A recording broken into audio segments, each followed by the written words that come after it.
Halo Z-Friends, welcome to Z-Tips. Z-Tips kali ini kebetulan saya sedang berada di Bukit Doa, Tomohon, di bawah kaki Gunung Mahawu, Sulawesi Utara tentunya. Tiba-tiba karena melihat chapel ini, saya terinspirasi berbicara mengenai perselingkuhan dalam pernikahan. Gitu ya. Jadi Z-Tips kali ini saya akan membahas mengenai selingkuhan, yang diselingkuhin, dan yang jadi selingkuhan, gitu ya. Yang mau diselingkuhin, selingkuhan, dan yang diselingkuhin. Oke? Jadi ada 3 orang ada di sini ya. Jadi pihak yang berselingkuh, pihak yang mau jadi selingkuhan, dan pihak yang diselingkuhin, gitu ya.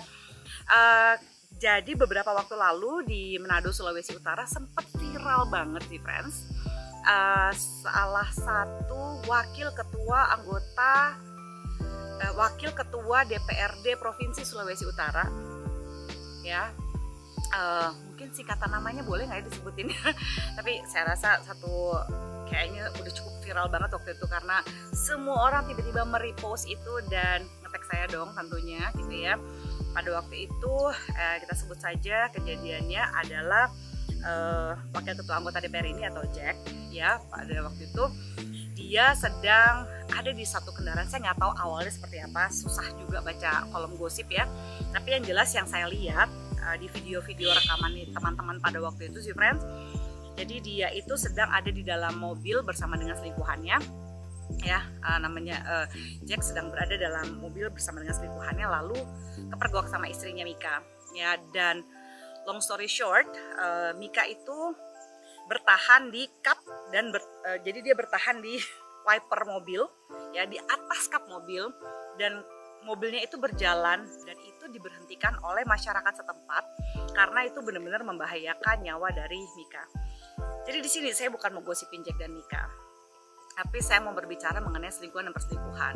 Pada waktu itu banyak sekali yang mendebat, gitu ya, dan bertanya pada saya, siapa yang paling salah?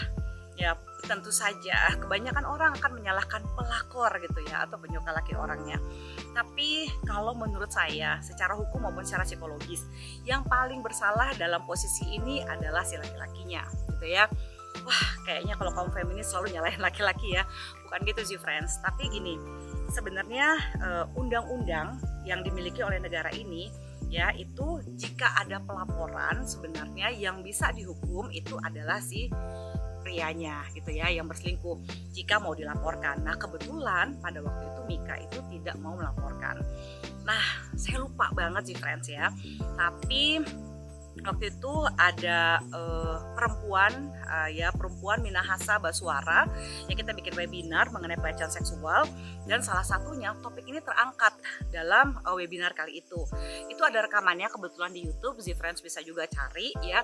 Nah, saya lupa sekali ada salah satu pendeta di Tomohon yang pada waktu itu akhirnya mengajukan semacam petisi untuk menurunkan si wakil ketua DPRD Provinsi Sulawesi Utara ini dari jabatannya karena dia sudah membahayakan nyawa istrinya, gitu ya, dan itu disaksikan oleh hampir sebagian besar warga Sulawesi Utara tentunya, gitu. Jadi si istrinya sendiri tidak mau menuntut, gitu ya. Jadi ada banyak sekali kontroversi, gitu ya. Bagaimana sih si istrinya jauh lebih cantik, lebih menarik, gitu ya, punya banyak sekali prestasi, asli segudang prestasi, tapi kebanyakan pers sangat-sangat menyorot si istrinya dan mengecam si salah satu perempuan lain atau misalnya disebut sebagai pelakor. Pertama, istilah pelakor sendiri merupakan istilah yang melakukan slut shaming kepada sesama perempuan lainnya.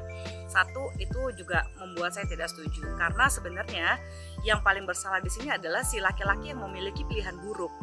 Dan kabarnya ini bukanlah perilaku pertama yang dilakukan oleh si laki-laki ini terhadap istrinya, gitu ya. Jadi sudah ada banyak pilihan-pilihan buruk yang dilakukan oleh si pria ini, dan mereka berdua for some reason tetap mempertahankan rumah tangga ini. Apa sih yang harus dilakukan? Pernah dalam Z-Tips beberapa waktu lalu saya mengatakan bahwa mereka-mereka yang sudah berselingkuh lebih dari sekali agak sulit ya untuk bisa kembali lagi ke dalam pernikahannya. Dan bagi para perempuan yang diselingkuhin, gitu, saya sangat-sangat menyarankan untuk tidak melakukan slut shaming kepada perempuan lain, khususnya dengan istilah pelakor, mengatakan lonte, pelacur, atau apapun itu akan semakin membuat Anda sulit untuk berproses secara psikologis.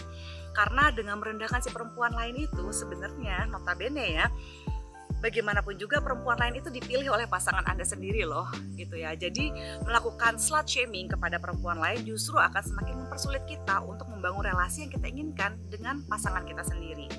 Jika terjadi perselingkuhan, apa yang akan kamu lakukan? Satu, coba tanyakan ini.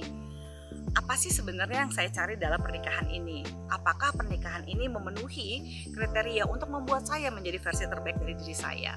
Jika Anda merasa bahwa ya pernikahan ini menyelamatkan karir saya, gitu ya, pernikahan ini membuat saya jadi untuk anak-anak gitu ya misalnya.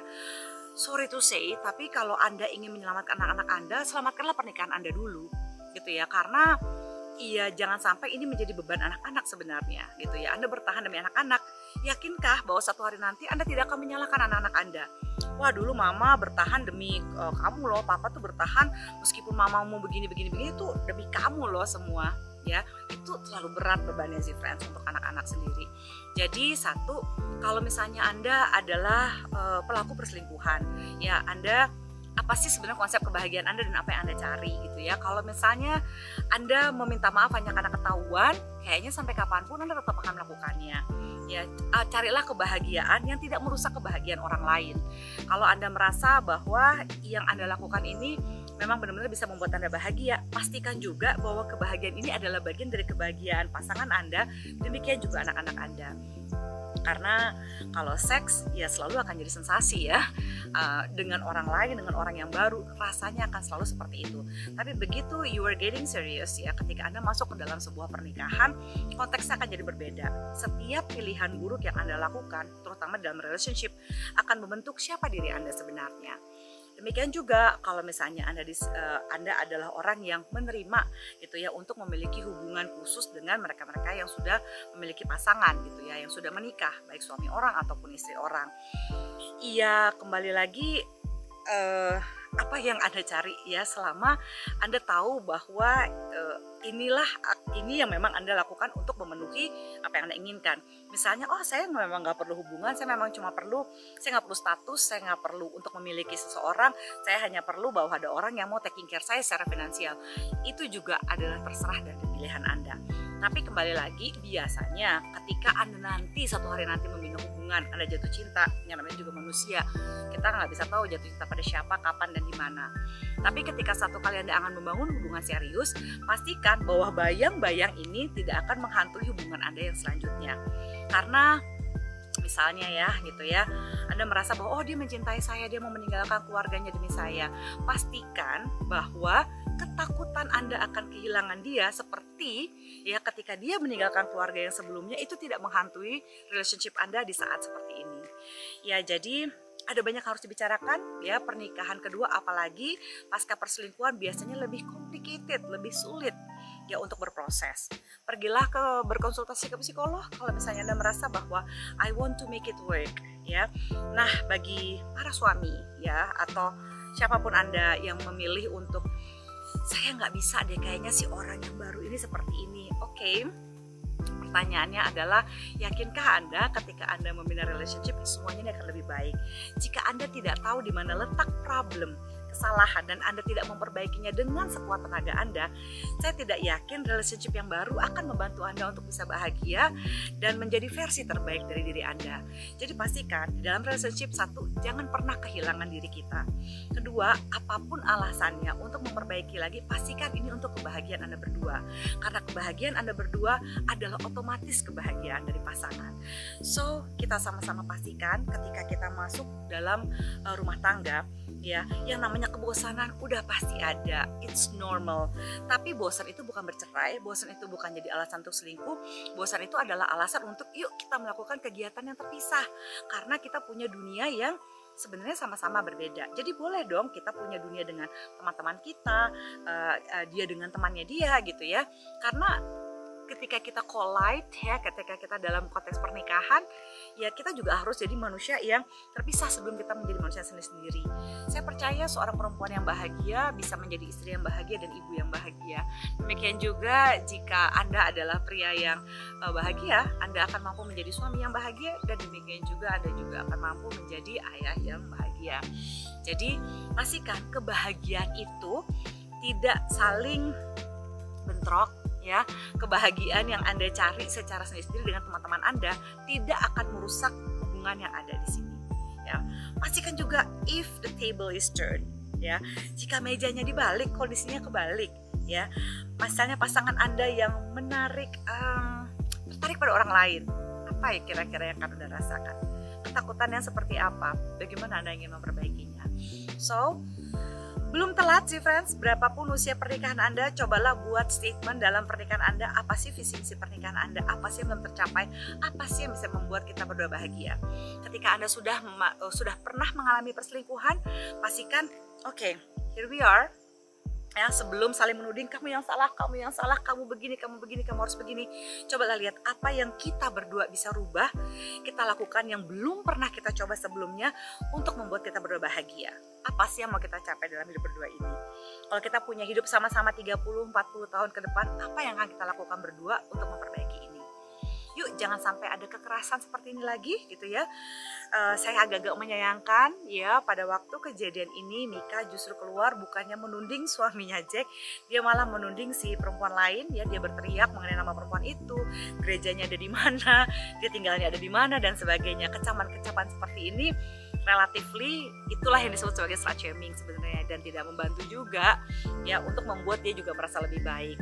Nah, ketika dia kembali dengan suami, saya nggak tahu apapun yang terjadi, tapi jika ini pernah terjadi pada Anda, ya amit-amit ya, semoga nggak sampai mesti pegangan di wiper dan di atas kap mobil juga. Tapi kalau sampai terjadi sama Anda, yuk tanyakan, apa sih yang membuat kita ini bisa bahagia sama-sama? Bisa nggak sih kita ke depannya lagi ini menjalani hidup sampai di hari tua berdua lagi? Ya kalau nggak bisa, it's your decision.